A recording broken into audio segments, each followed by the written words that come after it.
నమస్కారం అండి, చాలా థ్యాంక్స్. ఇక్కడికి వచ్చి ముందు సినిమాని మా బ్యానర్లో వచ్చిన ముందు సినిమా కుమార్ 20 ఎంకరేజ్ చేసినందుకు, అది చాలా పెద్ద హిట్ అయినందుకు, దోహదపడినందుకు అక్కడ వచ్చిన అందరికీ కూడా, దేవస ప్రసాద్ గారికి, రవి గారికి, చర్య గారికి, అందరికి కూడా నమస్కారం అండి. చాలా చాలా థ్యాంక్స్. ఎలా చెప్పాలో అర్థం కావట్లేదు. తారక్ ఈ చిన్న సినిమా టీజర్కి అంటే కుమార్ 20 అనే సినిమా తన చేతుల మీద ఓపెన్ అయింది, చాలా పెద్ద హిట్ అయింది. అంటే ఒక్కొక్క సినిమాని ఒక రాతతో, ఒక చిన్న 3 వర్డ్స్తో 3 లైన్స్తో మొత్తం సినిమా గీతనే మార్చేయగలరు. ఆ విధంగా తారక్ సినిమా చూసి ఒకే ఒక ట్వీట్తో కుమార్ 20ని సూపర్ హిట్ చేశాడు. ఐ థింక్ అంత సౌహృదయత ఇంకెవరికి ఐ థింక్ నేను ఎక్స్పెక్ట్ చేయలేదు. అంతా షాక్ అయిపోయాం అందరం. ఒక్క ట్వీట్తో మొత్తం కుమార్ 20 అనే చిన్న సినిమా అందరూ తెలిసిపోయింది. సో తన ప్రయాణం అంటే ఒక కథ చెప్తాను మీకు నేను. అంటే తనతో ప్రయాణం ఎలా ఉంటుందంటే ఎవరికైనా సరే, ఒకరోజు కొంతమంది ఒక బౌద్ధ మత గురువు, మొన్న పాతగా చదివింది, ఇప్పుడు చదివింది కొద్దిగా గుర్తుంది. ఒక బౌద్ధ మత గురువు శిష్యుడు ఇద్దరు ప్రయాణం చేస్తారంటే ఎక్కడికో ఒక ఆరంభం నుంచి ఇంకో ఆరంభం వెళ్ళాలి. మధ్యలో హండ్రెడ్స్ ఆఫ్ మైల్స్ ట్రావెల్ చేస్తారు. అలా ట్రావెల్ చేసినప్పుడు గురువుగారు అంటే బౌద్ధ మత గురువు అంటే శిష్యులు ఇంకా పూర్తిగా గురువుగారు ఏం చెప్తే అది ఫాలో అవుతారు. అలా వెళ్తూ ఒక వాగు కనిపించిందంట, ఒక నది లాంటిది.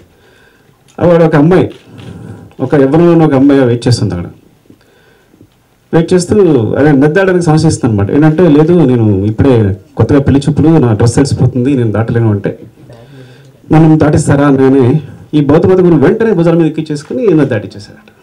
ఈ శిష్యుడు షాక్, గురువు గారు ఏంటి ఒక అమ్మాయిని ఎక్కించుకోవడం ఏంటి, షాక్ అయిపోయి ఇంకా అలా కంటిన్యూ అవుతుంది.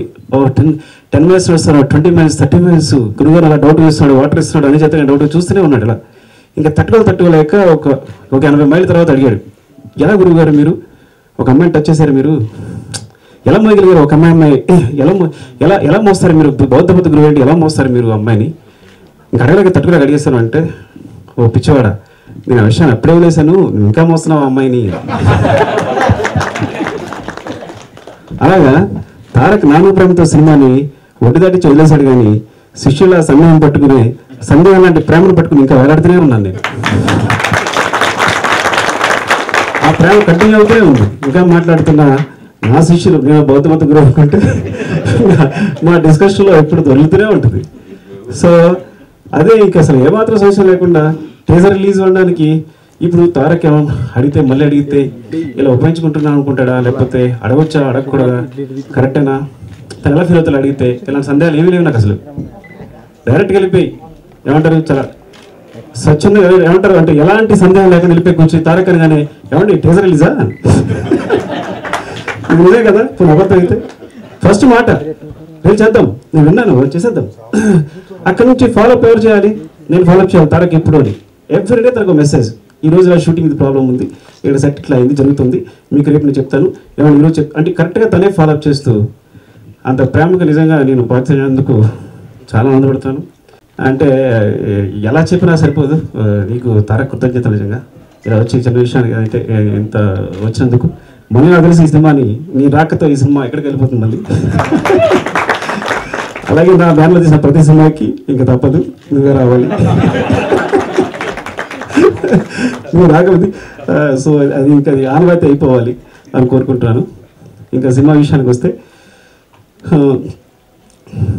అంటే చాలా తర్వాత నాకు ఎందుకు త్వరగా కథ, నా కథే నాకు నచ్చదు, తెగ ట్రై చేస్తుంటాను. సో వేరే వాళ్ళ కథలు నచ్చిన అంటే కుమార్ 20 తర్వాత నాకు వచ్చిన భూమికి ఆ సినిమా కలెక్ట్ చేసిన దానికి, లేకపోతే వచ్చిన దానికి వెంటనే సినిమా తీసేయచ్చు. కానీ కథ నచ్చగా మళ్ళీ ఇంకేదో కావాలనిపించి మళ్ళీ కరెక్ట్గా కథ నచ్చితే, అది నా సహచరుడు, నేను మ్యాథమెటిక్స్ లెక్చర్గా చేసినప్పుడు నాతో పాటు ఫిజిక్స్ లెక్చర్ చేసిన హరిప్రసాద్, తను చెప్పిన కథ నచ్చి, సో అంటే ఫస్ట్ బాగా నేను ఆదిత్యలో ఉండగా, నేను కాలేజీలో పనిచేస్తున్నప్పుడు నేను కథ చెప్తే అర్జెంట్గా వెళ్ళిపోయి ఉండకూడదు అని చెప్పి వెంటనే పంపించేశాడు నన్ను. టికెట్ ఇచ్చి వెంటనే పంపించేశాడు, ఉండకూడదు ఎట్టి పరిస్థితుల్లో అని. అలాగే కొన్నాళ్ళ తర్వాత ఒక 2-3 అవర్స్ తర్వాత నేను తను పిలిచి నువ్వు అక్కడ ఉండకూడదు వెంటనే వచ్చేసాను తన్నమన్నా. సో ఇద్దరం కలిసి నేను ట్రావెల్ చేస్తున్నాం. వన్ అనే సినిమాకి మూలం తనే, కథ తందే, నేను డెవలప్ చేశాను అంతే. సో సో తను ఒకసారిగా అంటే కూడా ఉంటూనే సడన్గా మనకి వెనకాల మహావృక్షం పెరిగిందని తెలియదు మనకి. నడుస్తూ ఉంటే వెనకాల సడన్గా చూస్తే వెనక్కి పెరిగిపోయినాడు. మంచి కథ చెప్పేశాడు. అవునా నువ్వు వేస్తావు కదంతా అని. ఎస్ అని నాకు తెలుసు. అంటే తన లాజిక్ తెలుసు, తన తెలివితేటలు తెలుసు. ఒక సినిమా ఈజీగా ఎలా డీల్ చేయాలి విషయం అర్థం చేసుకోవడం. అంటే షార్ట్ ఈజీ ఇవన్నీ కూడా పెద్ద విషయాలు కానే కాదు. తన మ్యాథమెటిక్స్ ఫీజు చెప్పే అంటే మ్యాథమెటిక్స్ అని కాదు, ముఖ్యంగా ఫీజు చెప్పేవాళ్ళకి. నాది వేరే అనుకోండి, confusion you know that. So అంటే నేను నమ్మకంతో ఇచ్చాను. సినిమా చాలా చాలా బాగా తీశాడు. ఒక్కరోజు కూడా నేను థియేటర్కి వెళ్ళలేదు. నేను ఒక్కరోజు కూడా నేను లొకేషన్ వెళ్ళలేదు. ఇది అసక్తి కాదు, కావాలనే ఒకరోజు వెళ్ళాల్సి వచ్చి కూడా వెళ్ళలేదు నేను. ఎందుకంటే ఇది కరెక్ట్గా నిజం చెప్తే నిజంగా ఉండాలని చెప్పి. సో సినిమా చూసిన ఇంటర్వ్యూ చూసిన తర్వాత టోటల్ సినిమా చూసిన తర్వాత చాలా చాలా బాగా వచ్చింది. ఇది ఒక దర్శకుడు వేరే కదా, దర్శకుడు ప్రేమ కథ అనమాట. అతని ప్యాషన్కి ప్రేమ మధ్య నలిగిపోవడం ఇది ఒక ఉచితం కదా. అంటే ప్యాషనా ప్రేమ అనే విషయాన్ని అంటే మేము ఎంత స్వార్థంగా ఉంటే ఎవరైనా మాట్లాడుతుంటే ఒక నిజంగా మావాడి గర్ల్ ఫ్రెండ్ అనుకోండి, పోనీ గర్ల్ ఫ్రెండ్ అన్న మాట్లాడితే మావాడి ఫీల్ అవ్వదు. ఎలా అంటే సపోజ్ గర్ల్ ఫ్రెండ్ మనం ఫోన్ చేసి ఏదో మాట్లాడదు అనుకోండి, యా నవ్వేసి పెట్టేసి ఒకరిని ఫోన్ చేసి ఇందాక ఏం మాట్లాడే మళ్ళీ చెప్పు అంటే అదేమన్నా మనకి హెల్ప్ అవుతుందా, యూజ్ అవుతుందా అంత స్వార్థపడలేం మనం. డైరెక్టర్స్ ముఖ్యంగా దర్శకుడు సారీ లాంటిది. సో అలా అంత స్వార్థపడలు, అంత స్వార్థం ఉన్న దర్శకుడికి ఒక ప్రేమ లభిస్తే ఎలా కన్ఫ్యూజ్ అవుతుంది. చాలా ఎంటర్టైనింగ్గా అంటే ఎమోషనల్గా చాలా చాలా బాగా వచ్చింది cinema. So I'm very happy with the product. So ఈ సినిమా కూడా కుమార్టోగ్రాఫ్గా చాలా పెద్ద హిట్ చేస్తారని. ఈ సినిమా నిర్మాతలు థామస్ రెడ్డి, కుమార్టోగ్రాఫ్ చేసిన ప్రొడ్యూసర్తోని బిఎన్సిఎస్పి విజయ్ కుమార్ అంటే మా రెండో అన్నయ్య ఈ సినిమా ప్రొడ్యూసర్గా పరిచయం అవుతున్నాడు. అట్లాగే రవిచంద్ర తను వన్ ఆఫ్ ది ప్రొడ్యూసర్స్, 3 ప్రొడ్యూసర్స్లో. సో ఈ ముగ్గురు కలిసి చేసే సినిమా.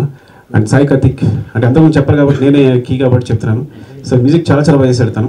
సో అది నేను ఆడియో ఫంక్షన్లో ఇంకా తన గురించి వివరంగా చెప్తాను. ఎడిటింగ్ నవీన్. అండ్ ఎవరి నుంచి సరే తర్వాత ఇంకా ఆడియో కోసం నేను మాట నిలుచుకుంటాను అంతే, ఆడియో నిలుచుకుంటున్నాను అంతే. సో ఇంకా ఈషా వెరీ గుడ్. ఈషా అంటే పూజిత. ఇంకా ఎవరి గురించి మర్చిపోతే ప్రవీణ్, యాక్చువల్లీ సినిమాగ్రఫీ తను ఫస్ట్ పరిచయం. నేను సినిమా చూసినప్పుడు తను ఒక సాంగ్ చూపించే తను చేసింది, వెంటనే ఫిక్స్ అయిపోయాను. కొత్త అయినా సరే ఈజ్ వెరీ గుడ్. తనతో మాట్లాడినప్పుడే అర్థమైపోయింది. సో చాలా మంచి ప్రొడక్ట్. ఒక పెద్ద కెమెరామెన్లా అంటే ఈజ్ లైక్ చాలా సీనియర్ ఫోటోగ్రాఫర్ లాగా. తను సుదీప్ చటర్జీ అసిస్టెంట్గా చేశాడు తను. అలాగే సెంథిల్గా అసిస్టెంట్గా చేశాడు. సో చాలా చాలా బాగా చేశాడు సినిమాగ్రఫీ. సో థ్యాంక్స్ అండి. ఈ సినిమా కూడా పెద్ద హిట్ చేస్తారని కోరుకున్నాను. Thank you. Hero Ashok actually. So Ashok నేను వేరేగా పరిచయం తెలుసుకోలేదు. అశోక్ గారిని పరిచయం అయితే బెటర్. సో ఈ సినిమాకి హీరో అశోక్ అంతగా నేను చెప్పగలను. సో తర్వాత చూసుకుంటాడు.